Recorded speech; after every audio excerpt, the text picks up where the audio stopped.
Courtney at womenlivingwell.org, home of Good Morning Girls. And we are reading through the Bible right now, just one chapter a day, and we're reading it cover to cover. And you can join us anytime. This is flexible. There's no sign-ups, no enrollment.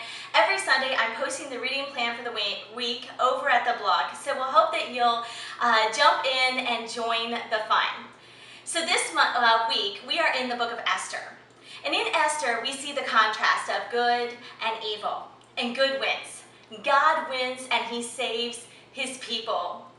But you know what? Not all of our stories end like Queen Esther's or like Cinderella. You know, sometimes we do what is right and we have courage in the midst of bad situations like Esther did, and yet situations go from bad to worse. They don't tie all up neatly in a nice bow.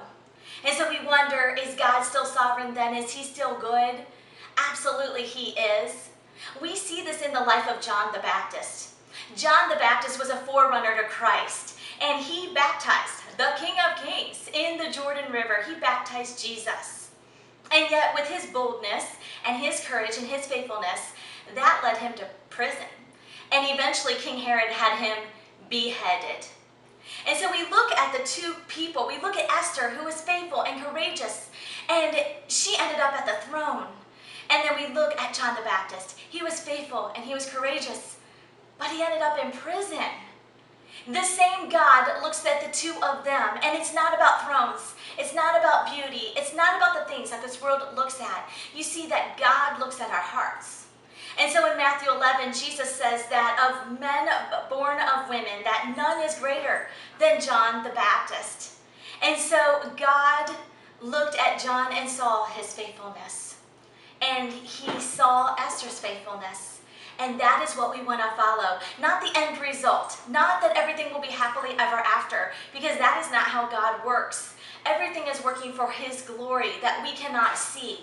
But we see that our faithfulness will be rewarded, because those of us who believe in Jesus will one day be in heaven with him. There is a reward coming, not earthly rewards, but heavenly ones. And we will stand with Esther, and we will stand with John the Baptist. And on that day, I pray that we will have been found as faithful. Be faithful today to whatever it is that God's called you to. Be courageous, be bold, and walk with the King.